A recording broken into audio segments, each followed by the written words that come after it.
vous savez, je fais un bien piètre militaire à laisser mon arme comme cela, sans surveillance. Mais que voulez-vous? Vous l'avez vu, Marie-Cécile? Belle, douce, intelligente, charmante.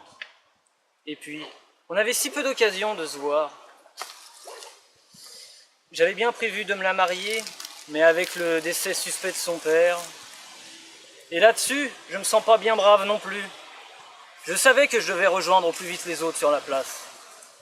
Mais jamais je me pardonnerai d'avoir laissé Monsieur Garcin et Monsieur Dandel ensemble. Que s'est-il passé ensuite? En tout cas, une chose est sûre. C'est que quand je suis parti, Monsieur Garcin était encore bien vivant. Il était par terre, juste groggy à cause de mon coup de poing. Et surtout de l'alcool qu'il avait ingurgité à la foire. Et d'ailleurs, quand je suis retourné sur les lieux, pour les besoins de l'enquête, j'ai trouvé des gouttes de sang sur tout le chemin. Et plus loin, une flaque de sang, probablement là où il y a eu le lieu du crime. Que s'est-il passé?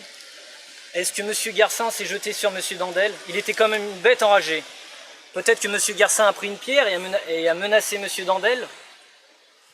Mais Monsieur Dandel n'était pas armé à ce que je sache. Ou alors, Monsieur Garcin est tombé sur quelqu'un d'autre? Un chasseur peut-être? Et puis, de toute façon, je n'étais pas le seul à être en retard à la cérémonie. Le garde champêtre n'était pas en avance non plus. Et il avait l'air passablement perturbé. D'ailleurs, si je me souviens bien, il n'avait pas son arme non plus.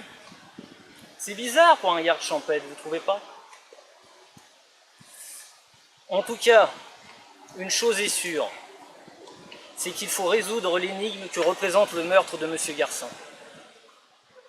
Après, moi j'ai dit tout ce que j'avais à dire. Si vous avez des questions...